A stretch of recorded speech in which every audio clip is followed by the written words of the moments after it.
Hello and welcome my dear friends and my students. I John Rizvi welcome all of you to this official YouTube channel Study 91 और यहाँ पर लेकर आए हैं day 18 की बात होगी क्योंकि अभी तक हम लोग ने डे 1 से लेकर डे 17 तक बखूबी देखा और समझा भी, सीखा भी और प्रैक्टिस कर रहे होंगे आप लोग, ये मुझे उम्मीद है। और आप लोग सीख भी रहे होंगे, इंप्रूवमेंट कुछ ना कुछ आया होगा। और आज हम लोग बच्चों बात करने जा रहे हैं डे नंबर 18 की, but I am little disappointed with you all. हाँ, मैं थोड़ा सा उदास इसलिए हूँ आप लोगों से क्योंकि जब मैंने स्पोकन लैंग्वेज शुरू किया था तो मैंने सोचा था कि काफ़ी अच्छा जाएगा, बच्चों की डिमांड थी। हो सकता है कि I am not able to describe all this things in English. हो सकता है कि आप मेरी बातें ना समझ पा रहे हो या हो सकता है मुझ में कोई कमी रह गई हो, क्योंकि मैंने सोचा था कि कुछ ना कुछ तो बच्चे, मतलब एक होता है ना सपोर्ट वाली चीज़ होती है कि हाँ शेयर करेंगे और ज़्यादा से ज़्यादा लोग जुड़ेंगे, लेकिन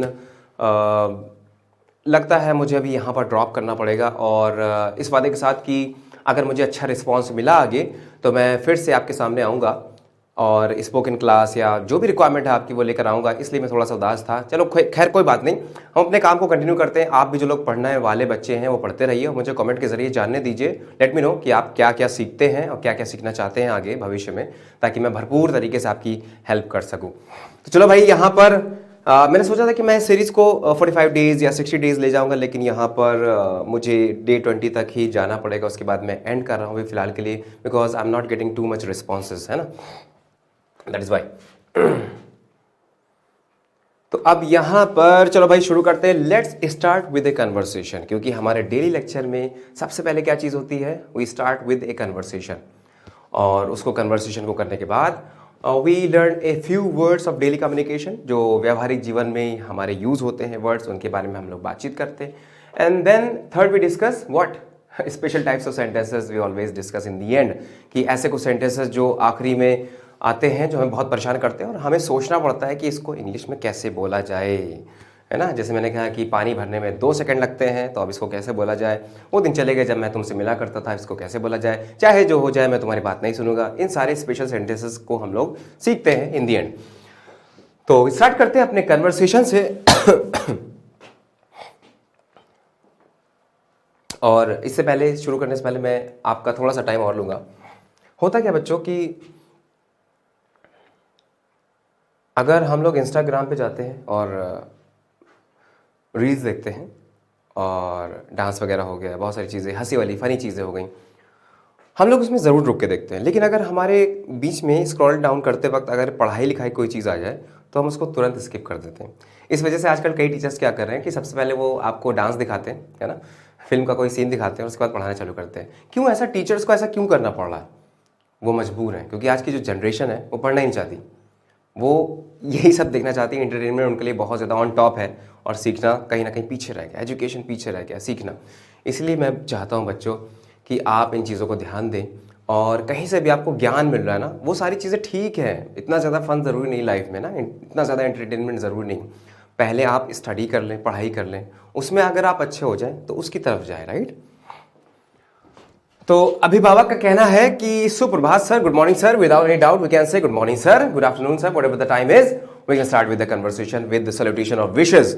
एंड देन कमिंग टू, शिक्षक क्या कहता है, नमस्ते, तशरीफ रखिए, तशरीफ रखिए। अब अगेन नमस्ते के लिए हम लोग कुछ भी, नमस्ते भी कहा जा सकता है, ऐसा नहीं कि नमस्ते सिर्फ हिंदी का वर्ड है। आप नमस्ते इंग्लिश में बोल सकते हो कि नमस्ते और something else you want to say. And then start with तशरीफ रखिए, हैव अ सीट प्लीज, है ना, तशरीफ रखिए। अब ये नहीं कहना कि पुट योर तशरीफ हियर, नहीं, ऐसा कुछ नहीं कहना आपको। तशरीफ रखिए मतलब हैव अ सीट हियर, है ना, और सिट डाउन सिंपली। तो यहाँ पे ये हो गया, please have a seat, clear. अब भाई उसके बाद अभिभावक ने, क्योंकि यहाँ पर वार्तालाप बच्चों हो रही है,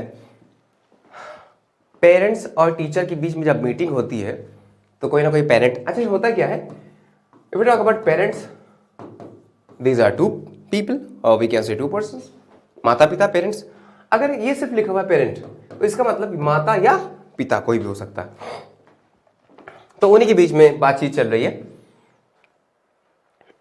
अभिभावक ने क्या कहा, धन्यवाद सर, असल में मैं अपने बच्चे की प्रगति के बारे में जानना चाहती हूँ। असल में क्या मतलब क्या होता है, एक्चुअली और in fact I want to know, मैं जानना चाहता हूँ अपने बच्चे के प्रोग्रेस के बारे में। ये तो लिखा है देखो, प्रगति को इंग्लिश में क्या बोलते हैं, progress. I want to know the progress of my child. अब देखो आगे क्या लिखा है, thank you sir, actually I want to know about the progress of my child. Same लिखा हुआ है, कोई दिक्कत वाली बात नहीं है। I want to know the progress of my child, मैं अपने बच्चे की प्रगति के बारे में जानना चाहता हूँ, है ना, क्लियर? यहाँ तक कोई डाउट तो नहीं भाई? उसके बाद नेक्स्ट क्या है? शिक्षक ने कहा, टीचर ने कहा, रमन अंग्रेजी को छोड़कर सभी विषयों में अच्छा प्रदर्शन कर रहा है, यानी कि Raman is doing good in all the subject except English, है ना।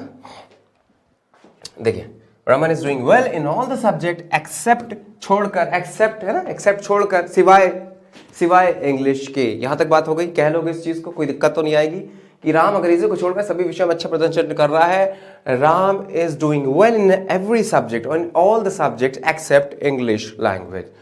एंड देन, अच्छा मैं आपको तरीका बताता हूँ बोलने का। कई बार क्या होता है कि हम लोग ब्लैंक हो जाते हैं, समझ में नहीं आता कि दिमाग में अगला वर्ड क्या बोलना चाहिए, अगली बात क्या कहनी चाहिए। हिंदी में तो समझ में आ जाता है, इंग्लिश में नहीं समझ में आता कि अब क्या बोले। I am totally blank, I am taken aback, I am surprised कि आगे क्या बोले। तो ऐसे में क्या होता है कि आप जब तक एक सेंटेंस को बोल रहे हो उसको बहुत जल्दी खत्म मत करो, बहुत तेजी से मत बोल डालो, बल्कि उसको स्लोली तरीके से आप उसको प्रोसेस करो। और साथ ही साथ जो अगला सेंटेंस आपके दिमाग में बन रहा है, जो इसके बाद कहना चाहते हो, वो धीरे धीरे आपके दिमाग में प्रोसेस होना चाहिए। Because we are Indians, we are not habitual of doing all these things, so we need to learn in a very slow manner, we can say, है ना। तो इस तरीके से हमें सीखना पड़ेगा, तभी हम बोल पाएंगे। अदरवाइज हमेशा क्या होगा, हम डरते रहेंगे, कहीं हमने मुंह खोला और पकड़े गए, गलती हो जाएगी। तो गलतियों के डर से मत डरिए, आपको सिर्फ सीखना है बोलना। तो मैंने आपकी रिमार्क्स देखे मतलब पास हो गए। आई सॉ योर रिमार्क्स, है ना, मैंने आपके रिमार्क्स देखे, आई सॉ योर रिमार्क्स। ये मेरे लिए वास्तव में चिंताजनक है। कोई चीज अगर चिंताजनक है तो वो क्या है भाई? वो डिसअपॉइंटिंग है ना। This is disappointing for me, ये मेरे लिए चिंताजनक है। This is disappointing for me. और you can say this is worrisome for me, मतलब चिंताजनक है। शिक्षक ने कहा, जी हाँ, yes it is, you are right.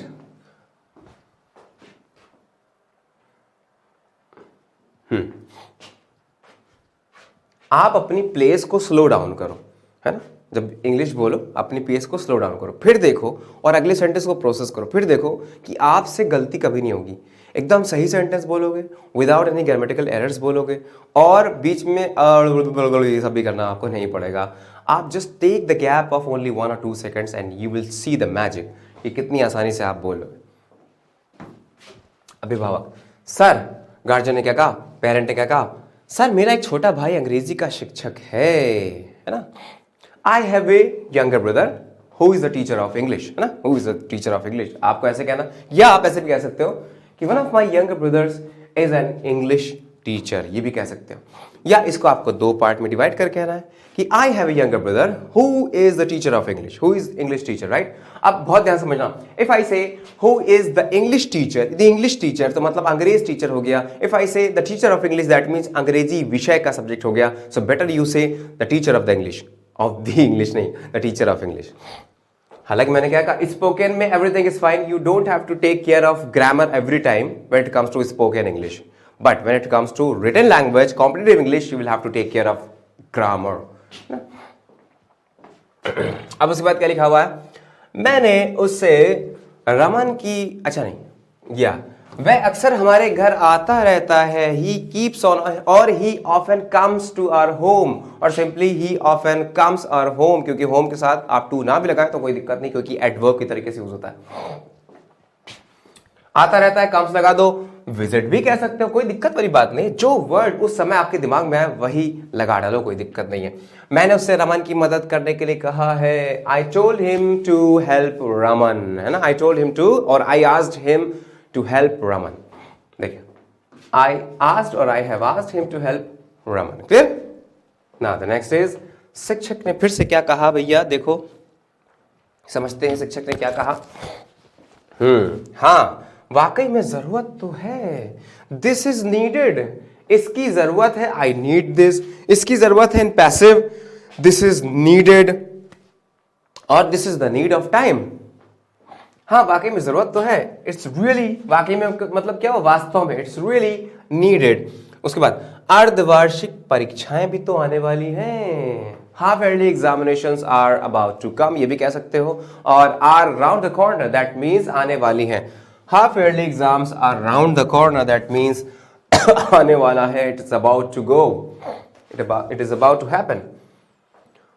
Now अभिभावक ने क्या कहा, पेरेंट ने क्या कहा, मैं जानती हूं सर। इसको तो बहुत आसानी से हम लोग बोल सकते हैं, मैं जानती हूं सर, आई नो सर, है ना। उसके बाद इसी बात की तो मुझे चिंता है, I am worried for the same reason, है ना, ये कह सकते हो। और दिस इज वॉट, और this is why I am worried, this is why I am worried, this is what I am worried about. कैसे भी चाहो आप कह सकते हो, ऐसा कोई भी आपके ऊपर लिमिटेशन नहीं है, क्योंकि बाउंडेशन इज नो वर्ड। आपको पता है अक्सर हम लोग इंग्लिश में बाउंडेशन बाउंडेशन बोलते हैं, लेकिन इंग्लिश में बाउंडेशन जैसा कोई वर्ड एग्जिस्ट नहीं करता। ये हम लोग अपने से बोलते हैं, there should be no boundation in learning. Boundation कोई भी वर्ड नहीं है, ये गलत वर्ड कहलाया जाता है अगर कोई बाउंडेशन वर्ड का यूज करता है। क्योंकि अगर आपको कहना हो कि इसकी कुछ बाउंडेशन है, तो आप बाउंडेशन ना बोलो, लिमिटेशन बोलो या रिस्ट्रिक्शंस बोलो, राइट। और अगर आपको इसको बोलना ही है तो bound word is correct. Bound, I am bound to do this, है ना, कि मैं इस चीज के लिए बाधित हूं, यानी मुझे करना है, I am bound to do this. लेकिन I don't have any boundation, this is wrong, totally wrong. And but again if we talk about spoken English, this is all fair. वो कहते हैं ना कि लव और वॉर में everything is fair, तो English बोलने में भी, लैंग्वेज में भी एवरीथिंग इज फेयर। बस गरियाना मत, किसी को गाली मत देना अंग्रेजी में, बाकी सब तो ठीक है।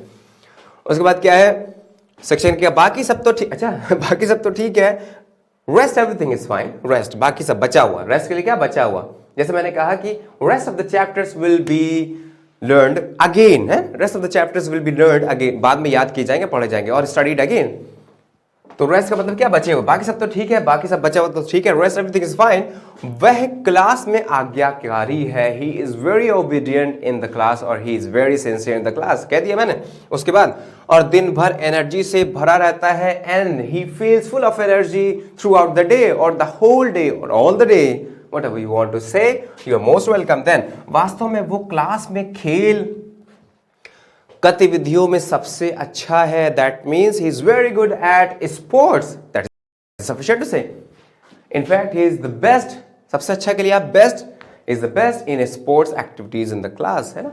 और अगर आपको स्पोर्ट्स एक्टिविटीज नहीं भी कहना है, आपको सिर्फ ये बताना है कि वो खेल गतिविधियों में बहुत अच्छा है, तो आप सीधे ये भी कह सकते हैं, he is best at sports, clear, और in sports।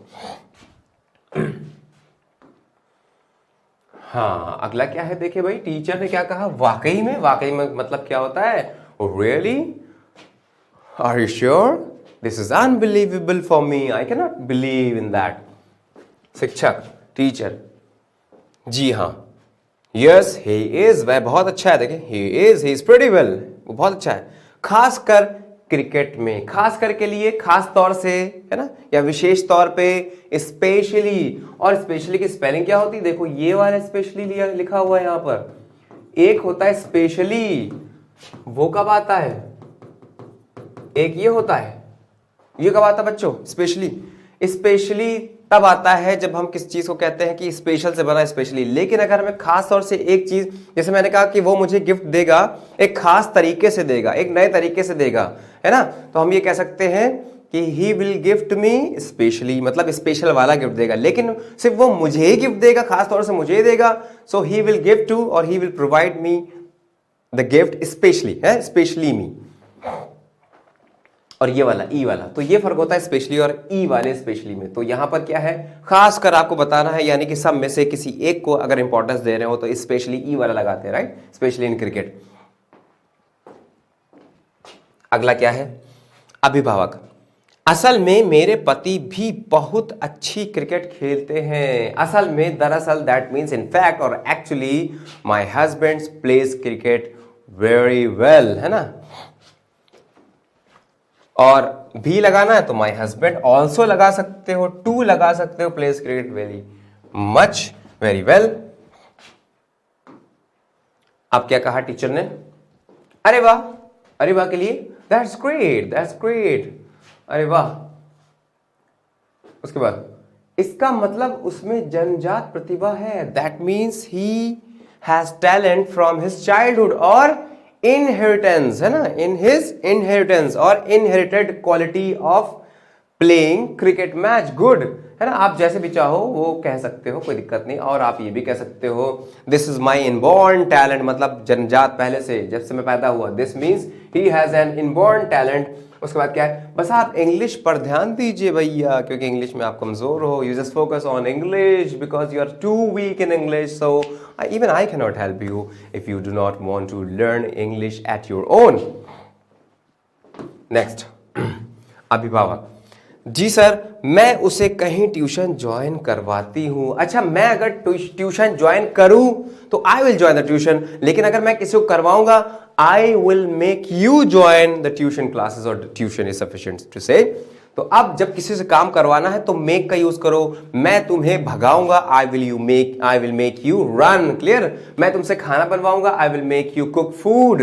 और मैं तुम्हें हंसाऊंगा, I will make you laugh. इस तरीके से सेंटेंसेस को बनाया जाता है। मैं उसे कहीं ट्यूशन ज्वाइन करवाती हूँ, आई मेक हिम, और आई will make him join tuition somewhere, कहीं ना कहीं समवेयर। सेक्शन, ये ठीक रहेगा, ये भी ठीक है भाई, that's all great, that is fine, या दिस इज एब्सोल्युटली फाइन, ठीक रहेगा, इट्स ऑल ओके, राइट। यहां तक कोई दिक्कत, समस्या, परेशानी, खट्टी डकारें आती हो तो मुझे बता सकते हैं आप। हर समस्या का समाधान यहां पर मिलेगा। अब now coming to the next part of our lecture, that is some words, frequently used words we use in a common way in spoken. तो हमें ये जानना भी ज़रूरी है, क्योंकि अगर हम शुरू से शुरू करते हैं तो हम ये भी सीखते हैं कि हाँ, ज्ञान को इंग्लिश में नॉलेज कहते हैं। Because sometimes we find ourselves very, it becomes very difficult for us to find out the words what we have to say. तो पहला वर्ड यहाँ पर क्या है, टूरिज्म। और टूरिज्म का मतलब तो सभी को पता है, पर्यटन। जब हम कहीं घूमने जाते हैं तो उसको क्या बोलते हैं, टूरिज्म बोलते हैं, पर्यटन बोलते हैं। उसके बाद वॉश का मतलब धुलना है, मुझे अपने कपड़े धोना है, I have to wash my clothes, clear. उसके बाद क्या है, breakfast, this is called not the breakfast, this is only breakfast. कैसे बोलना है, ब्रेकफास्ट बोलना, फास्ट नहीं बोलना, क्योंकि फास्ट नहीं होता। ऐसा मान के चलो कि ब्रेकफास्ट होता तो बहुत फास्ट है, लेकिन हम लोग सुबह सुबह भी ठूस ठूस के खाते हैं। कोई 4 पराठे खाता है, कोई 10 पराठे खाता है, तो ये अपने ऊपर है, ऐसी कोई बात नहीं है। आप खाइए, आपको अच्छा लगता तो खाइए, किसने मना किया, किसने बोला है कि आप मेरी तरह रहिए, नहीं, आप खाइए, बॉडी बनाइए। तो ब्रेकफास्ट मतलब सब लोग जानते ही हैं। फीस्ट का मतलब क्या होता है, फीस्ट फिएस्टा से बना है, फीस्ट है ना, जिसका मतलब होता है कोई उत्सव अगर हम लोग मना रहे हैं, कोई रंगारंग कार्यक्रम हो रहा है, तो उसको हम लोग क्या बोल सकते हैं, फिएस्टा बोल सकते हैं, इस तरह का फीस्ट। शावर, शावर का मतलब तो भैया बौछार होता है। जैसे मैं कहीं जा रहा था, I was going there, then suddenly I got too many showers, है ना।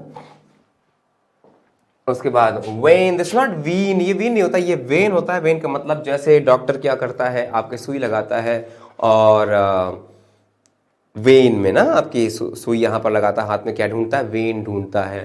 तो उसी को क्या बोलते हैं, शरीर की नस बोलते हैं या रग बोलते हैं, तो उसको वेन बोलते हैं। इसकी स्पेलिंग ये होती है, देखिए भाई, VIEN नहीं होता, VEIN होता है। नेक्स्ट इज ऑल, ऑल का मतलब पता ही है, सभी यहाँ पर आ रहे हैं, all the people are coming here, all the children are staying there. उसके बाद क्या है, onion, this is called onion, not onion. कई लोग इसको ओनियन बोलते हैं, this sounds bad. So in order to speak very brilliantly, you will have to learn how to pronounce all these words correctly. So this is onion, not onion. और onion का मतलब क्या होता है, प्याज होता है। I do not like onion. Oh my God. Next is potato. Potato का मतलब क्या होता है, और कई लोग उसको potato बोलेंगे, कोई दिक्कत वाली बात नहीं है। Whether you sound American or British, this is all okay. Whether you sound Indian, this is all okay, acceptable. Nobody is going to kill you on this occasion. आलू, टोमेटो, और टमाटो, कुछ भी कहो, आप कहो अमेरिकन या British कहो, तो इसका मतलब टमाटर होता है, सभी को पता है, बच्चे को पता होगा। और रेनबो का मतलब क्या होता है, इंद्रधनुष होता है। Relative, this is called not relative, this is relative. और हम लोग जो रिलेटिव्स हमारे होते हैं वो क्या होते हैं, सगे संबंधी होते हैं, हमारे घर वाले जो आ जाते हैं, टपक पड़ते हैं, ड्रॉप इन। टपक पड़ने का मतलब क्या होता है, drop in, they always drop in our home. उसके बाद रिलेटिव हो गया ईयर, ईयर आप देख सकते हैं कि ईयर या से होता है, ईयर या ईयर ऐसे लिख सकते हैं। That is why we always put article a not an when it comes to year. I have, for example, I have a और एन ईयर, मेरे पास एक साल है बचा हुआ, लेफ्ट कह सकते हो।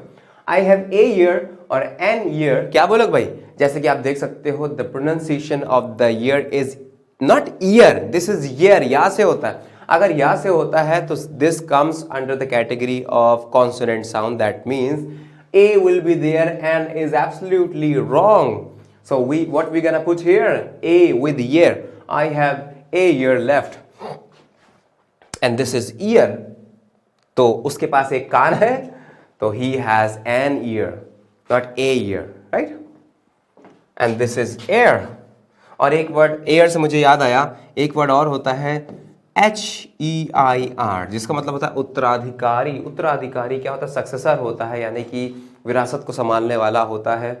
तो वो क्या कहलाता है? दिस नॉट हियर और higher, this is also called air, that is why we always put article an before this air, HEIR। जैसे मैंने कहा वह एक उत्तराधिकारी है, तो ही इज क्या लगाओगे? An air.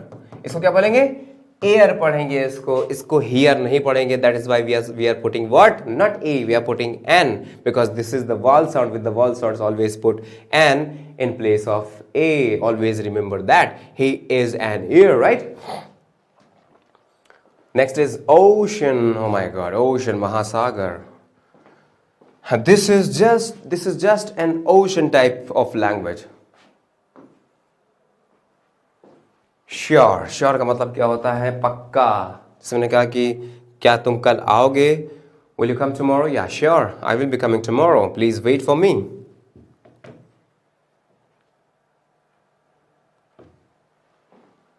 उसके बाद क्या है? कॉन्टिन्यूअस का मतलब होता है लगातार, और इसका जब हम लोग बनाएंगे एडवर्ब तो क्या बन जाएगा? ly लग जाएगा और लास्ट में हो जाएगा continuously. It was raining continuously so I couldn't go outside. Everybody, हर कोई, और please take mind that everyone, everybody is always singular, so we always have to put singular verb, not the plural one. For example, everybody are busy. Everybody are busy गलत है, क्या होना चाहिए? Everybody is busy, everyone is busy, each of the brothers is busy, है ना? Was busy, singular लगाना, plural नहीं, everyone, everybody, one या one, either, neither, this is always singular. Now coming to the next word, that is begin. Begin का मतलब शुरू करना होता है. Begin is the first form. First form हो गई शुरू करने की, जैसे start होता है. Second form होती began. ये this one is the second form, कि मैंने इसे चालू किया करना. तो जैसे उसने शुरू किया, उसने वहां जाना शुरू किया. He began to go there. He began to go there. या वह वहां जाना शुरू करेगा. He will begin to go there, right? और वह वहां जाना शुरू कर चुका है. He has begun to go there. Begun इसकी थर्ड फॉर्म हो जाती है. begun, कौन सी गन? begun. hide का मतलब छिपना होता है, और hide की सेकेंड थर्ड फॉर्म hid होती है और hidden होता है, राइट? उसके बाद this is called later. I will talk to you later, मैं तुमसे बाद में बात करूंगा. I will talk to you later. और क्या होता है? लेटर, इसको मत बोलना, लेटर मत बोलना, क्योंकि लेटर अलग चीज है भाई. लेटर क्या है? लेटर से वाला ये होती है लेटर, TTER. ये होता है लेटर, लेट से बना है लेटर, मतलब इसका मतलब क्या? बाद में. और लेटर का मतलब बाद वाला. जैसे मैंने कहा कि I have two friends named Raju and Rohan. The latter is very handsome. इसका मतलब जो सेकेंड वाला बंदा है वो हैंडसम है. तो लेटर का मतलब क्या होता है? दूसरा वाला या सेकेंड वाला, बाद वाला. क्लियर? ये पोजीशन को बताता है बच्चों, और ये बताता है हमारा टाइम को. I will talk to later. और एक होता है लेटर, और ये होता है पत्र या अक्षर.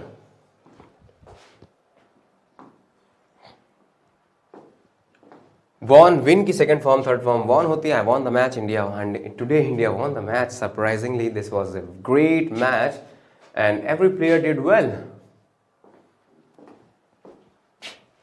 वॉन्ट मतलब चाहना.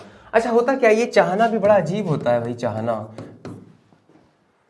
जब हम चाहने को प्रेजेंट में या पास्ट में बोलते हैं तो इसकी जो इंग्लिश होती है ना, वो हमेशा वांट होती है. मैं वहां जाना चाहता हूँ, I want to go there. मैं वहां जाना चाहता था, I wanted to go there. मैं उसे मारना चाहता था, I wanted to kill him, I wanted to beat him, है ना? लेकिन अगर ये बात आपने कह दिया फ्यूचर में, जैसे मैं वहां जाना चाहूंगा, तो आई विल वॉन्ट कभी नहीं आता, याद रखना, हमेशा वुड लाइक का यूज करते हैं। जब फ्यूचर में हम चाहना की बात करते हैं तो हमेशा से वुड लाइक। मैं वहां जाना चाहूंगा, I would like to go there. मैं खाना बनाना चाहूंगा, I would like to cook food. मैं अपने कपड़े धोना चाहूंगा, I would like to clean my clothes. Adjacent का मतलब क्या हुआ? नियर, बगल में। This house is adjacent to me. Alternative का मतलब क्या होता है? विकल्प। Is there any alternative available for you, यानी कि कोई, जिसको हम लोग कहते हैं, क्या कोई बी प्लान है आपके पास, सी प्लान है, यानी इसके अलावा। परसेंट तो पता ही है भाई, ये कितने प्रतिशत नंबर आए आपके। एसोसिएट का मतलब क्या होता है? सहयोगी या साझेदारी, एसोसिएट प्रोफेसर हो गया। This one is associated to my job, ये मेरी जॉब से संबंधित है। और this is called career, not carrier. ये कैरियर नहीं होता, कैरियर का मतलब होता है साइकिल के पीछे जो लगा होता है वो बच्चों कैरियर होता है, जबकि ये this is called career. You have to take care of your career, you always have to think about your career, you will have to have a great career ahead. Towards, towards का मतलब क्या है? किसी की तरफ, I am going towards you, है towards. Palm का मतलब हथेली होता है। काफ का मतलब, काफ के दो मतलब होते हैं, एक तो गाय का बच्चा, और आपके पैर, एड़ी से पहले का हिस्सा, घुटने और एड़ी के बीच में जो आपका पैर का हिस्सा होता है पीछे की तरफ वाला, वो कहलाता है, जिसमें मतलब मसल्स वाला हिस्सा। उसके बाद क्या है? वुमन, वुमन औरत, और इसका प्लूरल वीमेन, वीमेन कहलाता है। इसका प्लूरल देखें, वुमन, देखो वुमन लिखा है, जबकि इसका जो प्लूरल होता है this is called women. Clear? उसके बाद कभी भी मैंस मत बोलना, वुमेन्स मत बोलना, क्योंकि इसका प्लूरल वीमेन होता है, मैन का मैन होता है। इक्वल, बराबर होना, और इक्वल को और क्या बोल सकते हैं? टेंटामाउंट। टेंटामाउंट का मतलब भी इक्वल होता है। This is tantamount to this, this is equal to this. Clear? उसके बाद स्किल का मतलब तो कौशल होता है, और लेकिन स्कल का मतलब होता है खोपड़ी। तो ज्यादा खोपड़ी मत लगाया करो भाई, do not always put your skull. हालांकि ये इसका ट्रांसलेशन नहीं होगा। हमेशा खोपड़ी मत लगाया करो, हम ये भी कह सकते हैं डू नॉट ऑलवेज पोक द नोज। पोक द नोज का मतलब क्या? टांग मत अड़ाया करो, हर एक चीज में बाधा ना क्रिएट करा करो। Do not create hindrance in everything. Violence का मतलब क्या होता है? हिंसा कर देना। Do not go for violence, do not support violence. War, इसको क्या पढ़ेंगे? वार नहीं, वॉर बोलेंगे इसको। वॉर, वार नहीं, वार तो हिंदी वाला वार होता है कि मैंने उस पर वार किया। There was a war between India and Pakistan. All together, पूरी तरीके से, है ना, completely. This is called not colleague, this is colleague, साथी. And this is tiny, बहुत छोटा. This is a tiny field. I cannot play cricket here just because of this is tiny place. उसके बाद chew का मतलब चबाना होता है. I wanted to chew the chewing gum because I want to reduce some muscles of my mouth here. Next is tap. Tap का मतलब नल होता है. टैप जो घरों में टैप होता है, जैसे मैंने कहा नल खोल दो, please open the tap, I want to get some water from there. And then said. Said का मतलब इट इज सेड, ऐसा कहा जाता है, it is said by the people that ghost exist. Said का मतलब क्या होता है? छाया. शैडो का मतलब क्या होता है? परछाई. और शेड का मतलब छाया. आप कहोगे दोनों में फर्क क्या हुआ? तो मैं ये कहूँगा कि भैया क्या होता है कि जैसे मैं खड़ा हूँ यहाँ पर, सूरज है और सूरज से मेरी परछाई इधर पड़ रही है, इधर पड़ रही, वो परछाई कहलाएगी, वो शैडो कहलाएगी. लेकिन अगर मैं किसी झोपड़ी की छाया में, यानी झोपड़ी के अंदर जाके मैं बैठ गया हूँ, तो वो परछाई नहीं है, वो क्या है? शेड है. सैड मतलब उदास या दुखी, जैसे कि मैं इस समय हूँ. Now coming to the third part of the lecture, this is called special types of sentences. We always see some special type of sentences and we learn how to translate them, how to say them in a very quick manner without thinking much about that. So the first sentence, as you can see here, is हमारे देश में अनाज की कमी नहीं है. Just this is absolutely fine. हमारे देश में अनाज की कमी नहीं है.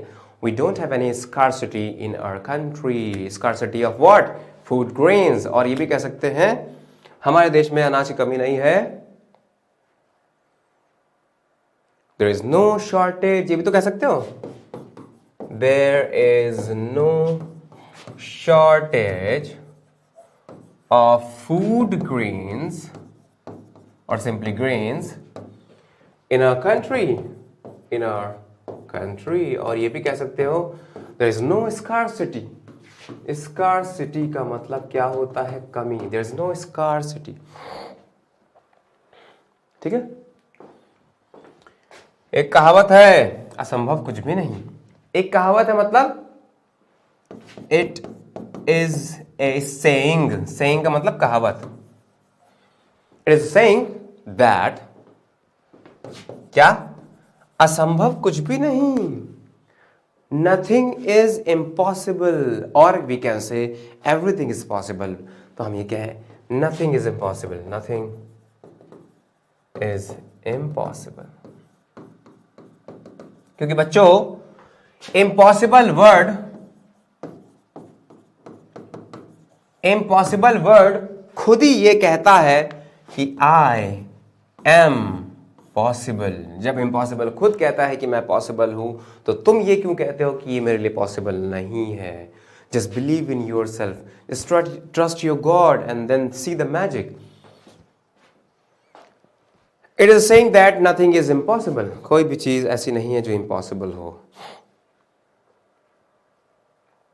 क्लियर? इस परेशानी से छुटकारा पाने के लिए क्या कोई तरीका है? चलो अब जल्दी, मैंने बता दिया, अब आप बताओ इसको, इस वाक्य को हम लोग कैसे बोलेंगे? अगर इंग्लिश में बात करने की बात आई तो हम कैसे बोलेंगे इस वाक्य को? बताएं जल्दी से।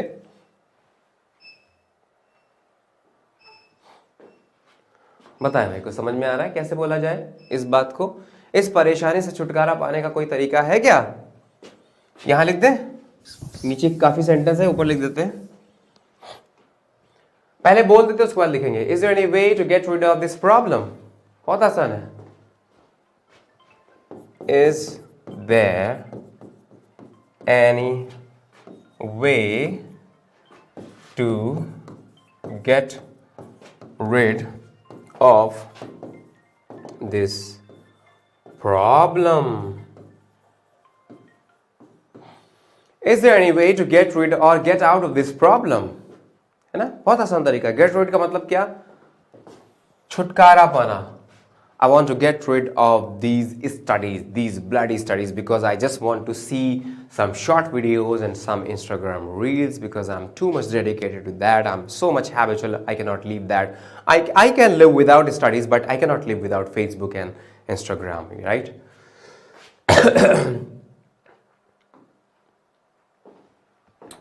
Now, next is, ये रही आपकी घड़ी, ये लीजिए आपकी घड़ी। इसको क्या बोलेंगे? Here it is your watch. Here is your watch. Here is your watch. और here it is your watch ऐसे भी कह सकते हो। और here is your watch, ये रही आपकी घड़ी। और सिंपली अगर आपको ये भी नहीं कहना आ रहा है मुंह में, तो क्या कहोगे? Take your watch. सिंपली, ये लीजिए आपकी घड़ी, take your watch. ये लीजिए पैसे, ये रहे पैसे, टेक योर मनी, और टेक दिस मनी, और here is your money.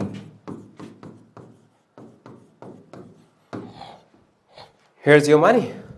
ये लीजिए pen, here is your pen. आसान है ना? Here is your pen. ये अच्छा तरीका माना जाता है कहने का। ये रहा आपका pen, here is your pen. लो टीचर आ गए। लो टीचर, क्या लो? Take teacher came, the teacher has come, take the teacher has come. नहीं भाई, ऐसा नहीं होगा। Word for word translation is not possible every time. बल्कि इसके सेंस को समझो, क्या कहना चाहता है। लो टीचर आ गए, तो इसको ये थोड़ा सा सरप्राइज वे में बोल रहा है, तो हम इसको ऐसे कहेंगे, हियर कम्स द टीचर। ये तरीका है मॉडर्न इंग्लिश का, हियर कम्स द टीचर। और simply the teacher has arrived, और द टीचर कम्स हियर। और सरप्राइजिंग मोड में बोलना चाहते हो, लो, जैसे निकाल, लो टीचर आ गए सडनली, तो हियर कम्स द टीचर। लो रोहित आ गया, here comes Rohit.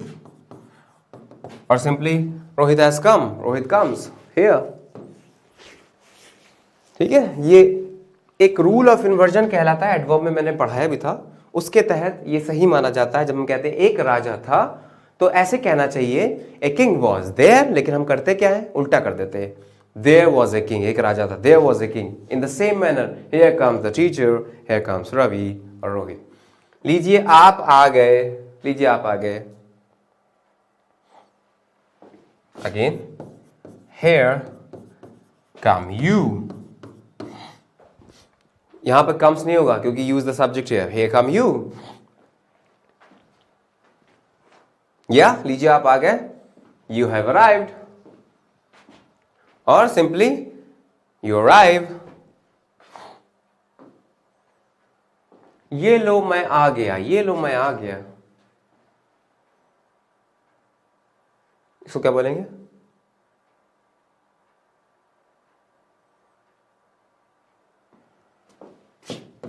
Here I am, है ना?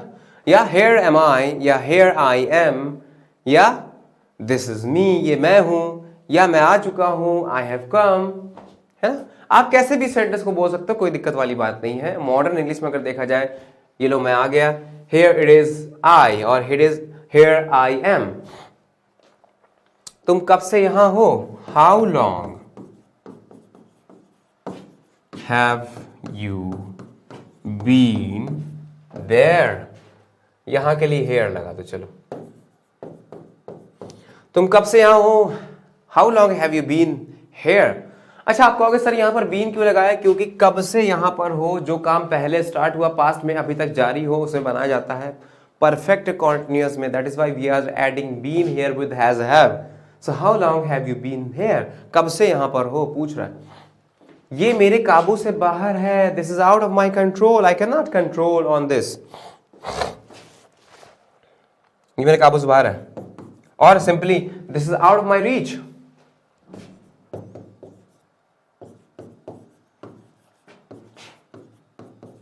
और simply I can not control that, this is out of my control, I can not control that, this is out of my reach.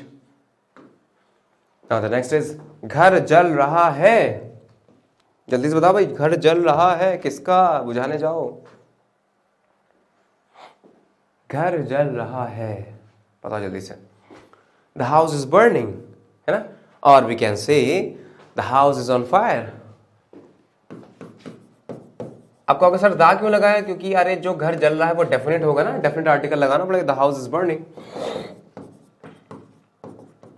और simply से the house is on fire, the house is on fire। next, भगवान का आशीर्वाद हमेशा तुम्हारे साथ है। आप बताओ जल्दी से, भगवान का आशीर्वाद हमेशा तुम्हारे साथ है।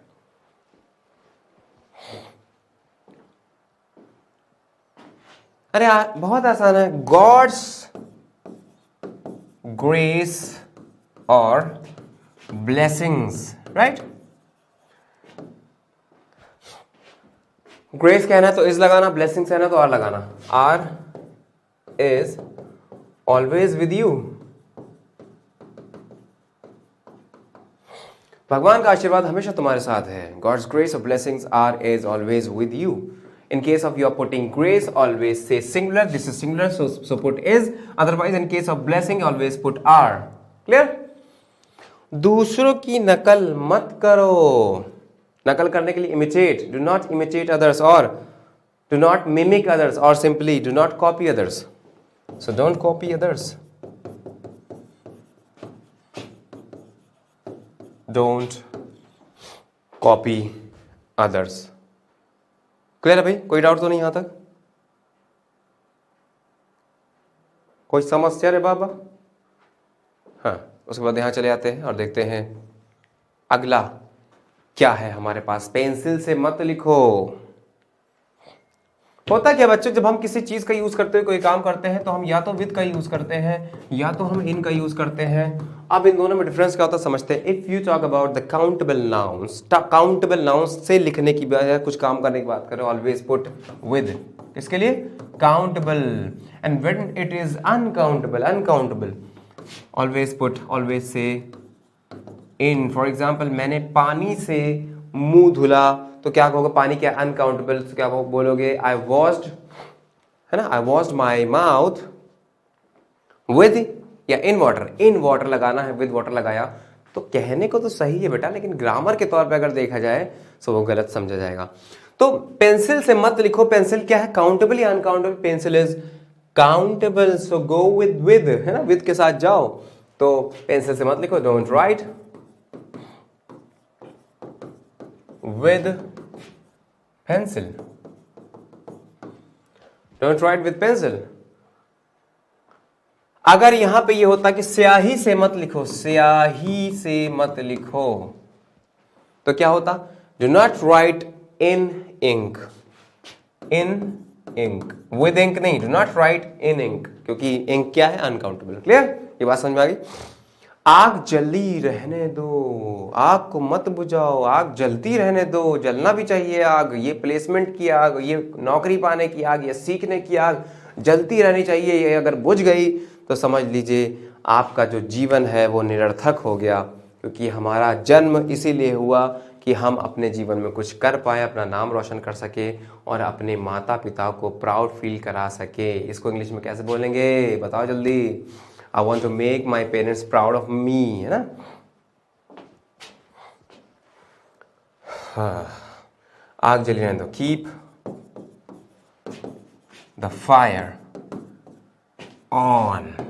Keep the fire on inside you so that you can prepare for the examination and you can be a better version of yourself in the near future. हमें बुरी आदतों को छोड़ देना चाहिए, गिव अप और लीव, गिव अप और leave. चलो भैया सेंटेंस बनाओ जल्दी से, हमें बुरी आदतों को छोड़ देना चाहिए के लिए क्या होता है, शुड होता है। तो चलो भैया यहाँ पे लिख देते हैं, वी शुड क्या, we should give up or leave bad habits, बुरी आदतों को। We should give up or we should leave bad habits. My writing is not up to the mark. In fact, my writing is very bad because I wanted to become a doctor, but my father made me an engineer and circumstances made me a teacher, but my dream was to become a singer. I sing very well, do you know? चलो कभी मौका मिला तो आपको गा के सुनाएंगे।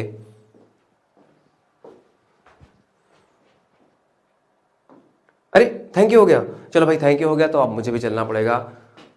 ये थैंक यू आज भर के लिए है, क्योंकि असली थैंक यू तब होगा जब आप सीख जाएंगे और वाकई आप मुझे थैंक यू बोलोगे, सर अब मुझे काफ़ी हेल्प मिली है और आपके लेक्चर से मुझे फ़ायदा हुआ है। देखो भाई ऐसे हम लोग को मोटिवेशन नहीं मिलता। अभी तक मेरे दिमाग में ये था कि हम 45 दिन तक ये लेक्चर लेके जाएंगे, लेकिन डे 20 पे खत्म कर दें। रीज़न क्या है, I am not getting any motivation from my students. मुझे समझ ही नहीं आ रहा कि वो सीख भी रहे हैं, सीखना चाहते हैं कि नहीं, ऐसा लग रहा है ऐसे चल रहा है। In spite of having 5 million subscribers, we are getting the views only 1K. It is hardly touching 1K. बहुत ही दुर्भाग्य की बात है। I don't know what is the reason behind that, but this is happening. So this is really frustrating and disappointing for me. तो कोशिश करेंगे, आशा भी करेंगे कि आप लोगों को पसंद आएगा। और देखो बच्चों क्या होता है ना कि जब तक आप नहीं देखोगे पूरा नहीं देखोगे, सीखोगे नहीं, शेयर नहीं करोगे, लाइक नहीं करोगे, कमेंट नहीं करोगे, पसंद नहीं करोगे, हमारी जो ये एफर्ट्स हैं this will be meaningless, futile, इनका कोई अर्थ रह नहीं जाएगा, राइट। तो इसी के साथ साथ मिलेंगे अगले लेक्चर में और उम्मीद करेंगे कि आप ज़्यादा से ज़्यादा पढ़ाई करो और देखो भी, पूरा देखना ज़रूरी होता है। जय हिंद।